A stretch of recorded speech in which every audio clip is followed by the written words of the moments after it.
나스닥이 모처럼 급등세를 보이면서 마무리가 됐습니다. 1%가 넘는 상승을 보여줬는데요. 테슬라도 급등을 했고요. 메타, 퀄컴 이런 기술주들이 대거 올라왔습니다. 애플은 많이 오르진 못했습니다만 그래도 상승 기조를 유지했고요. 전체적으로 투자 심리가 많이 좋아진 모습이긴 합니다. 자, 이 CPI 지표를 앞에 두고서 나스닥 지표가 강하게 오르는 부분들은 좀 이례적인 모습이긴 한데요. 자, 어떤 내용들이 있었는지 알아보도록 하겠습니다. 자, 두산 로보틱스가 상장을 앞에 두고서 그 가치 평가에 대해서 말들이 많습니다. 따따블 1호가 될 것이다. 자, 이런 식의 얘기도 나오고 있고요. 또는 너무 이것을 과하게 띄어 올리는 것이 아니냐, 이런 얘기도 나오고 있습니다. 자, 어떤 것이 맞을런지는 아직은 잘 모르겠어요. 물론 이제 지금 로봇 관련주들이 굉장히 강하게 올라가고 있기 때문에 이 두산 로보틱스에 대한 어떤 기대치도 많이 높아지고 있는 것은 사실입니다. 근데 따따블, 과연 이것이 맞는 것일까 생각도 한번 해봐야 되겠죠. 자, 이 부분 알아보고요. 에코프로가 황제주 자리를 내줬다. 아주 뉴스로 도배가 되고 있습니다. 100만원이 깨지면서 기다렸다는 듯이 기사들이 쫘라락 나오고 있는데, 자, 이런 과정 속에서 개인 투자자들은 또다시 줍줍하고 있다. 이런 얘기들도 나오고 있습니다. 매수를 또 확장하고 있다는 얘기죠. 자, 얘기를 들어보니까 에코프로는 절대 떨어지지 않는 주식이다. 무조건 내려왔을 때 더 사야 한다. 자, 이런 맹목적인 믿음은 약간 불안한데요. 자, 과연 사는 것이 맞는지 아닌지 이런 거에 대해서 좀 알아보도록 하죠.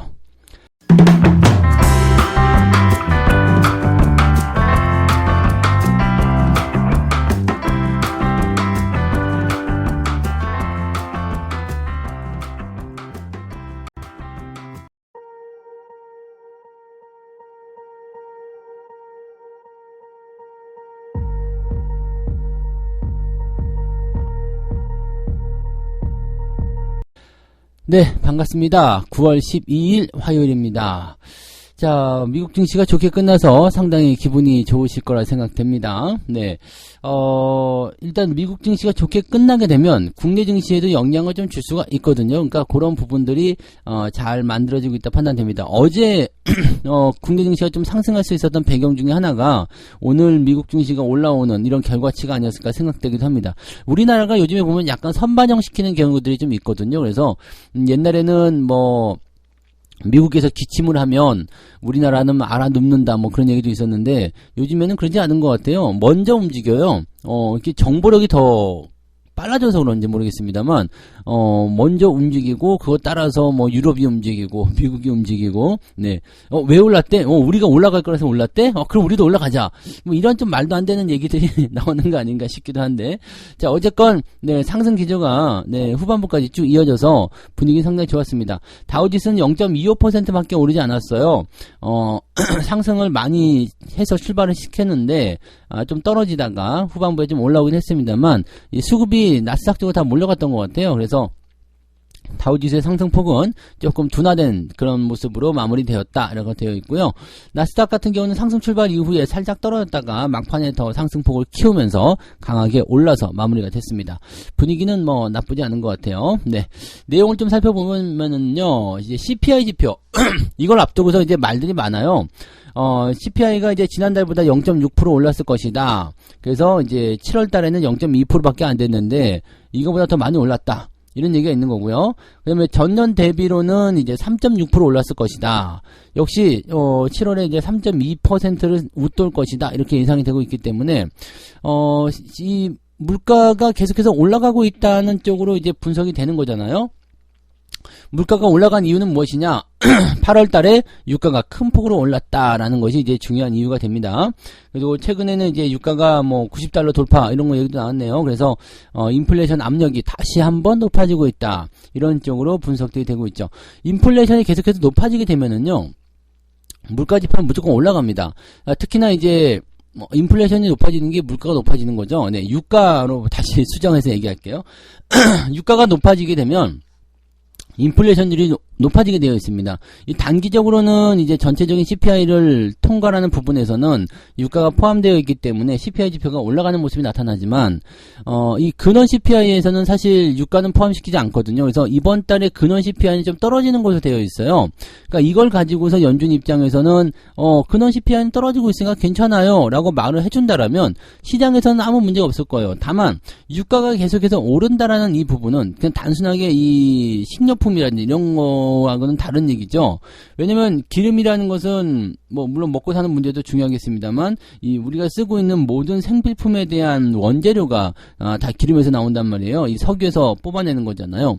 그러다 보니까 아무래도 이제 장기적인 관점에서의 거의 전반적인 물가의 상승, 즉 원재료 가격의 상승을 무조건 만들어낼 수밖에 없다. 이런 식으로 얘기가 나오는 거죠. 그래서 연준 입장에서는 긴축을 종료할 것이냐 아니냐에 대한 아주 신중한 고민에 들어가야 된다라고 판단하셔야 될 것 같습니다. 지금 9월 회의, 즉 다음 주에 있을 FOMC에서는 그냥 금리 동결 가능성이 90% 이상이 나옵니다. 근데 11월 달에는 지금 반반이에요. 아직까지는 그래도 금리 동결 가능성이 조금 높긴 합니다만은 54%래요. 그러니까 높긴 합니다만 장담할 수가 없는 거죠. 특히나 이제 이번 달 회의 이후에 연준이 어떤 식으로 발표를 할 것이냐라는 부분과 10월 달에 발표되는 CPI 지표가 어떤 식으로 나오느냐에 따라서 연준의 입장이 크게 달라질 수도 있다 보시면 되겠습니다. 다만 월스트리트 저널에서는 뭐라고 얘기하고 있느냐, 연준의 금리 입장에 중요한 변화가 진행 중에 있다. 연준 인사들이 이번 달에 금리를 동결한 뒤에 추가 인상이 필요한지 더 면밀히 들여다볼 가능성이 있다. 이렇게 되어 있습니다. 무슨 얘기냐면 이제 금리 인상에 대한 어떤 기조를 조금씩 이제 낮추는 그런 형태의 모습을 갖고 있다는 얘기죠. 즉 옛날에는 만장일치로 금리 인상을 시켰다면 이제 한두 명 정도는 동결합시다. 이제 금리 인상이 필요 없을 것 같아요. 라는 식으로 얘기가 나오는 거죠.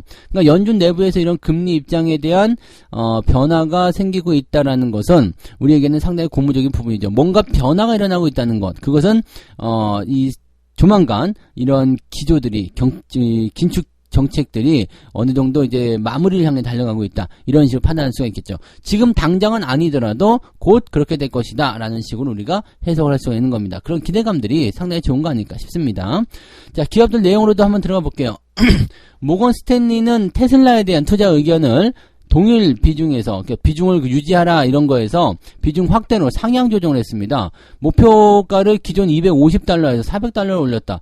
모건이가 옛날에 이거 투자 의견 좀 하향 조정한 지 얼마 안 되지 않았나요? 네, 내가 잘못 알고 있는 건가? 이제 모건이가 그때 낮춰가지고 막 그렇게 얘기가 있었던 걸로 기억나는데 지금 이거 갑자기 이게 뭐 얼마 안 된 시간 동안에 비중 확대를 다시 간다고? 자, 근데 그 이유가 또 재밌어요. 슈퍼컴퓨터.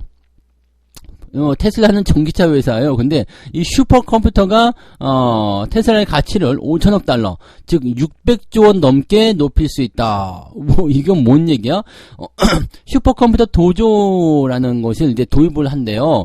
그러니까 테슬라에서 도입을 하고 있는 이 슈퍼컴퓨터 도조라는 놈이 인공지능 기술과 고화질 영상 등 테슬라 전기차의 주행 데이터를 토대로 자율주행 소프트웨어를 만드는 컴퓨터다. 슈퍼컴퓨터다. 이렇게 되어 있습니다. 그러니까 쉽게 얘기하면은 이거 뭐예요? 지금 테슬라가 올라가는 게 뭐 2차전지나 또는 자동차 판매량 이런 쪽으로의 움직임이 아니라 슈퍼컴퓨터의 도입 때문이다. 그 다음에 전기차 주행 데이터를 이용해서 자율주행 소프트웨어를 만들어준다. 그 다음에 택시 도입도 가능하다. 이런 식으로 얘기가 되는 거잖아요. 그러니까 쉽게 얘기하면은, 네, AI 때문에 올라갔다라고 봐야 되는 건가요? 네, 이거는 약간 올라가는 포인트가 조금 애매하다. 그죠? 네. 물론 테슬라가 잘 팔리게 되면, 네, 2차 전지라든지 또는 전기차 관련한 부분에서의 기대치가 높아질 수 있겠습니다만, 이거는 지금 소프트웨어 쪽으로 집중이 되면서 테슬라가 올라갔다는 거예요. 이거는 기존에 올라갔던 것과 약간 결이 좀 다른 것 같아요. 그죠? 이런 부분을 참고하실 필요가 있겠습니다. 근데 테슬라가 무려 10%나 올랐어요. 굉장히 강한 상승을 해줬기 때문에 요 부분들은 뭐 2차전지 전반에 대한 부분이거나 또는 오히려 이제 AI 쪽에서도 뭔가 가능성이 있을 수 있겠죠. 저 자율주행 뭐 이런 쪽으로요. 네, 가능성이 좀 있을 거라 생각합니다. 그래서 전반적으로 이제 기술주 상승에 이끌려 나가는 그런 형태의 모습을 생각할 수 있을 것 같고요. 자, 퀄컴의 주가도 애플 아이폰 2026년까지요. 3년 연장을 했죠. 5G 모뎀 칩을 공급하기로 했다. 네. 애플이 뭐 올해로 이제 끝내기로 했었는데 잘 안 됐나 봐요. 이제 이 만드는 게 쉬운 게 아니겠죠. 그래서 퀄컴하고 다시 계약을 했는데 퀄컴은 이제 떨어져 나가면 실제로 이제 그 삼성전자가 수혜를 더 많이 볼 수 있었는데 좀 아쉽다 이렇게 얘기가 좀 될 수가 있습니다. 그래서 지금 다시 네, 퀄컴이 들어와서 한 3년 정도는 네, 삼성전자보다는 비중이 더 크죠. 네, 애플의 비중이 한 20%좀 되는 건가요? 그 정도 알고 있는데 그 정도 되어 있고 삼성전자가 한 18, 그 정도 되는 걸로 알고 있어요. 지금 조금 높아요. 그래서 퀄컴이 떨어져나가면 오히려 삼성전자에게는 수혜지 않나, 수혜라고 보기도 좀 그렇죠. 애플이 자체 칩을 도입 못했다는 얘기가 되는 거니까, 원래 시점에서 보면은, 네, 삼성도 이제는 떨어져 나가야 되는 입장이었는데, 네, 아니고 딱 달라붙어서 더 해줄 수 있는 상황이 됐으니까, 오히려 이렇게 보면 또 나쁜 건 아닌 것 같다 판단이 좀 드네요. 자, 아무튼, 이 퀄컴의 주가가 그런 식으로 해서, 네, 4%가량 올라왔다는 것도 주목할 만한 내용이고요. 메타 같은 경우는 이제, 그, 챗 GPT, 여기에 필적하는 강력한 새로운 인공지능 서비스를, 시스템을 개발하고 있다. 이런 소식이 전해지면서 3% 올랐습니다. 지금 보면 전부 다 뭐예요? 네, AI, 첨단 기술, 뭐 이런 쪽으로 되어 있습니다. 반도체 이런 쪽이라서, 이쪽으로 움직임들이, 좀 많이 나왔다라고 판단하시면 되겠습니다. 네. 뉴욕 증시 전문가들은 일단 물가지표가 인플레이션의 움직임을 만들어내게 될 거고요. 시장의 변동성을 높일 것이다. 라고 얘기를 하고 있습니다. 유가가 급등한 것이 조금 공교로운 수준 같다라고 생각됩니다. 마지막 단계, 금리 인상을 더 이상 끝내야 되는 시점. 이제 이런 상황에서 갑자기 유가가 급등하게 되면서 시장의 분위기를 좀 냉각시켰다라는 것이 이제 좀 아쉬운 내용이다. 이렇게 얘기를 하고 있는 모습인 것 같아요. 네. 자, 내용만 살펴보게 되면은 물가지표에 대한 부분들은 좀 아쉽다. 그렇지만 내가 갈 길을 갈 것이야 라고 하면서 기술주들이 상승해버렸다. 이렇게 되어 있는 거죠. 또 연준 내부에서도 변화가 일어나고 있기 때문에 이거는 뚜껑 열어봐야지 알겠다. 네, 모르겠다. 이런 식으로 얘기가 나온 것 같아요. 주가는 일단 그래서 우리나라 증시에도 긍정적인 영향을 미치지 않을까 생각합니다. 제가 말씀드린 부분들 쪽으로 가고 있는 것이 아닌가 생각되는데요. 주 초반에 일단 상승 쪽으로 기조를 틀었기 때문에 오늘 뭐 내일까지도 주가 상승이 일어날 수 있겠죠. 근데 만기일 시점이기 때문에 아마 내일 모레 또 주 후반으로 갈수록 점점점 약해지는 모습을 보지 않을까 생각합니다. 너무 서두르지 마시고요. 너무 강하게 올라간 것 쫓아가지 않도록 항상 주의하시기 바랍니다. 자, 두 번째 이야기 넘어갑니다. 달리는 로봇, 두산 로보가 따따블 1호에 도전한다. 자, 이 따따블 1호라는 게 왜냐면요. 요즘에 이제 법이 바뀌어가지고, 공모가, 공모주치 같은 경우는 이제 뭐 이런 거 다 없애버리고요. 첫날 공모가에 400%까지 올라갈 수 있게 됐잖아요. 그러니까 이게 아주 좀 뭐라 그럴까요? 이제 너무 이제 이거를 크게 키운 거 아닌가 싶은 생각이 좀 들어요. 이거 문제되지 않을까 싶긴 한데 아직까지 이렇게 나온 적은 없어요. 근데 비슷하게 나온 적도 있었죠. 예전에 뭐 필 에너지인가요? 뭐 그런 종목이 그런 적이 있었는데 상장 주식의 가격 제한폭은 전날 종가, 즉 뭐 이게 뭐라고 30%라고 보시면 되는데요. 30%. 근데 상장 첫날 예외적으로 공모가의 60에서 400%까지 가격 제한폭이 확대가 된다. 이렇게 되어 있습니다. 그러니까 이렇게 되면은 아래로 떨어질 수도 있겠지만 올라가는 건 더 크다는 이야기죠. 그러니까 지금 두산 로보틱스 같은 경우는 이제 19일 날 공모 가격이 결정이 됩니다. 네, 그러면서 이제 그 사람들을 모집하게 될 텐데 일단은 기관 수요 예측을 15일까지 이번 주 내로 합니다. 이번 주 동안에 하는 거고 기관 수요가 이제 얼마나 많을 건지 지금 로봇 분위기 봐서는 굉장히 많을 것 같아요. 근데 이것도 약간 뭐 작전인지 아닌지 모르겠습니다만 로봇 분위기가 너무 좋으니까 이제 공모주에 대한 관심이 굉장히 쏠릴 수밖에 없어요. 이건 대박 터지는 거다. 이런 식으로 뉴스도 계속 나오는 거잖아요. 그러니까 그런 식으로 얘기가 나왔을 때 지금 현재 공모가 예상 범위가 21,000원에서 26,000원. 만약에 최상단에 공모가가 결정이 되면은 26,000원이고 현재 그렇게 되면 두산 로보틱스의 시가총액은 1조 6,800억 원이 된다. 이렇게 되어 있습니다. 근데 여기서 만약에 400%가 올라가 버린다. 그렇게 되면은요, 26,000원짜리 공모 가격이 정해졌을 때, 그냥 400% 올라가 버리면 이게 104,000원이 됩니다. 그러니까 순식간에 얼마 버냐면, 약 8만원 정도를 78,000원 버는 거예요. 78,000원이요. 네. 주당 78,000원이요. 이거 공모 해볼 필요가 있겠죠? 요즘에 로봇 관련한 분위기로 봐서는, 충분히, 네, 공모가 매력이 있을 것 같아 보이긴 하는데, 이거는 지금 이런 식으로 알려져 버리게 되면은요, 분명히 그렇게 생각됩니다. 경쟁률이 어마어마할 것 같다 생각되네요. 네, 그래서 공모를 하는 부분들은 이게 치킨값 한 주만 받아도 치킨값이 나오지 않을까 생각되는데, 치킨값이 뭐야? 소고기값 나오겠는데요. 네, 그 정도를 한번 생각해 볼 필요는 있을 것 같다는 판단이 좀 들어요. 그래서 두산 로보에 대한 이런 공모, 이런 참여도 한번 고민해볼 필요가 있을 것 같아요. 자, 그러면 로봇 관련한 부분은 이제 산업은 어떠냐 이런 부분인데, 고평가 논란이 분명 나와요. 고평가 논란이 있을 수밖에 없어요. 왜냐하면 레인보우 로보틱스가 지금 현재 대장주로 등극이 되어 있어요. 근데 이 두산 로보틱스도 충분히 어깨를 나란히 할 수 있는 그런 대기업의 로봇이다라고 보시면 되죠. 그래서 레인보우 로보틱스는 지금 이 삼성전자의 투자를 받아가지고 계속적으로 상승하면서 올해만 주가가 500% 넘게 올랐어요. 그러니까 엄청나게 상승한 거죠. 그러니까 이런 부분들은 지금 현재 실적에 비해서 기대감을 가지고 주가가 너무 많이 올랐다는 부분도 당연히 받을 수밖에 없어요. 자, 근데 두산 로보틱스 같은 경우도 비슷한 수준인데 매출은 네, 레인보우 로보틱스보다 더 많아요. 그런데 지금 현재 그 시가총액을 봤을 때는 오히려 더 높아야 되는 건 아니냐 이런 식으로 얘기가 되는 거죠. 그러니까 요거 같은 경우도 이제 주가가 좀 조정을 받게 된다라면은 정상적으로 돌아오겠죠. 지금 레인보우 로보틱스도 단기적으로 많이 올라서 약간 어제 같은 경우 보면 로봇주들도 단기 올라온 부분들은 조금씩 조정을 받는 모습이었잖아요. 근데 이 두산 로보틱스에 대한 또는 로봇에 대한 관심이 높다 보니까 어제 두산 같은 경우는 굉장히 많이 올랐죠. 20몇 %, 거의 상한가 들어갔잖아요. 네, 그러니까 그런 식으로 나와 버렸다라는 것도 상당한 의미가 좀 있어요. 왜냐면 그 지주회사는 자회사의 어떤 상장이 긍정적인 기대감을 좀 가져오게 되거든요. 그러니까 주가가 상승할 수 있는 포인트가 나올 수 있다는 얘기죠.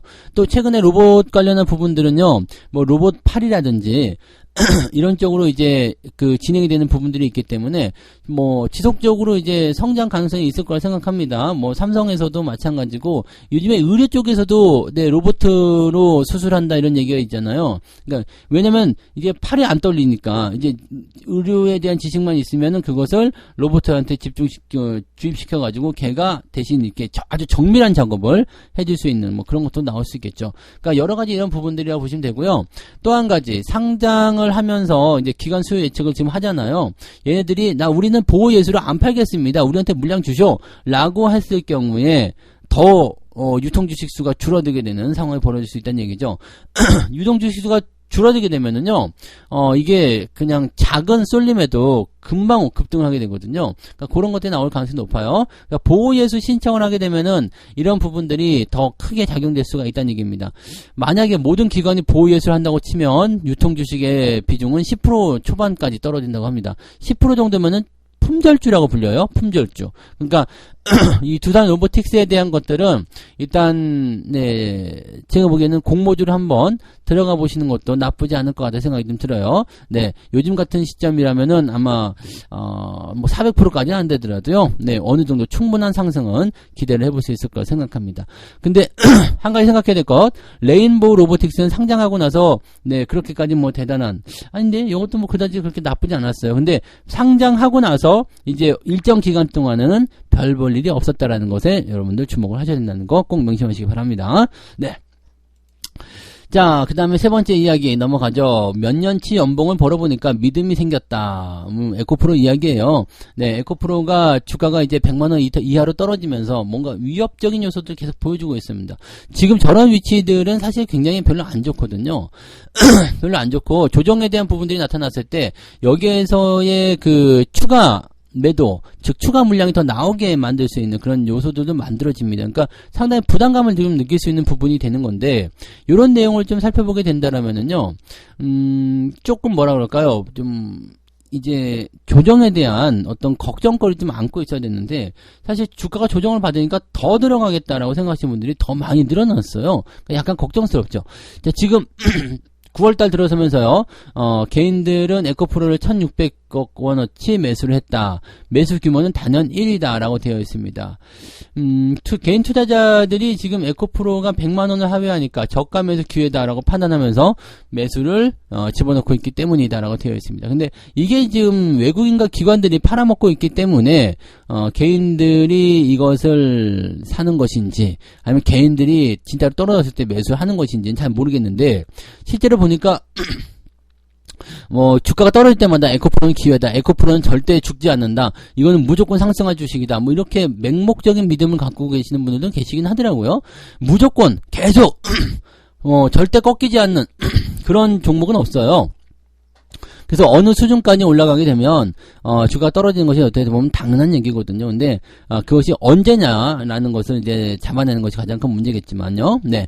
자, 에코프로가 4%대 급락하면서 98만 원 장을 마쳤어요. 어제. 네. 그런 모습 나오면서 이제 주가가 좀 떨어졌었는데 떨어지고 나니까 또 다시 매수가 들어와 갖고 또 올릴 거야라고 얘기하고 있다는 얘기죠. 근데 지금 조금 달라진 것은 과거와는 다르게요. 힘이 조금 약해졌어요. 왜냐면 사람들이 에코프로에 대한 어떤 추가 상승에 대해서 아직도 맹목적인 사람들 많아요. 아직도 이제 에코프로를 더 많이 올라갈 것이다 생각하시는 분들 많이 계시는데 예전에는 100명이 있었고 100명이 있었다면 100명이 다 믿었는데 지금 한 90명밖에 안 믿는다는 얘기죠.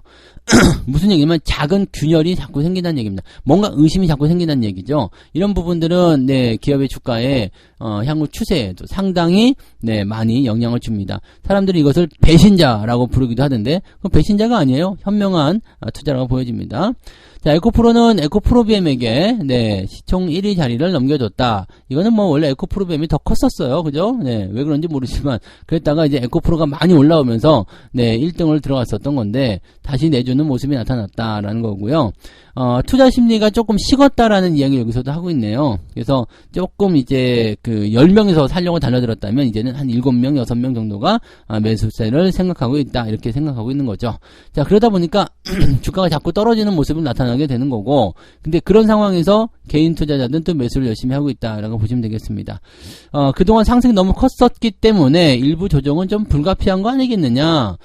이런 식이고요. 2차전지 소재 업체의 경우 단기 급등에 따른 피로감 당연히 있다. 그 다음에 산업 부진에 따른 향후 성장성 우려, 이래서 상승분을 반납하고 있다. 어디까지 빠질지는 모르겠습니다만은 중요한 것은 주가가 떨어질 수 있다라는 건데 여기서 더 중요한 거, 최근에 매수한 사람들은 엄청나게 손해를 보신 분들도 있다는 얘기예요. 수익을 많이 본 사람도 있겠지만 최근에 매수하신 분들은 엄청난 손해를 보신 분들도 있어요. 또 이거 가지고 ELW 이런 것도 해가지고 손해 엄청 키우신 분들도 있더라고요. 그러니까 이런 부분들이 나타났을 경우에 특정한 가격대 일정 수준을 벗어나게 되면 투매를 유발시킬 가능성이 매우 높습니다. 그렇게 되면 변동성이 굉장히 커질 수가 있거든요.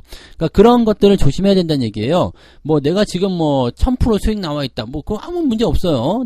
주가 좀 떨어지면 뭔 상관입니까? 떨어진 거 보고 이제 그때 가서 팔면 되는 건데. 근데 내가 지금 에코프로를 막나게 130만원, 140만원 이렇게 사서 가지고 있다. 이러면은 문제가 되는 거예요. 그러니까 이런 부분들을 꼭 생각해 주시기 바랍니다. 지금 에코프로에 대한 장기 성장성 전망이 아닙니다. 이 부분이 지금 이 100만 원이 깨지는 부분들을 계속해서 연결해 나간다면 투자 심리가 더 많이 꺾일 것이고요. 투자 심리가 꺾이는 과정에서 주가가 떨어지면서 나타나는 어떤 투매 형태, 이런 모습들이 손실을 크게 키울 수 있다는 얘기가 되는 거죠. 그러니까 지금 이거는 더 올라간다, 장기적으로 성장한다, 믿어야 한다, 이런 얘기가 아니라 이 변동성에 대해서 투매가 나올 수 있는 부분에 대한 주의가 반드시 필요하다는 그런 내용들을 우리가 생각하셔야 됩니다. 그래서 그것만 잘 기억해 주시면 되겠네요. 네. 자, 그래서 오늘 이렇게 세 가지 이야기 전달해 드렸습니다. 나스닥이 1% 넘는 상승을 보여주면서 우리나라에도 긍정적인 기대가 있을 것이다 라고 생각이 되고 있습니다. 긍정적으로 한번 기대감을 가져보자고요.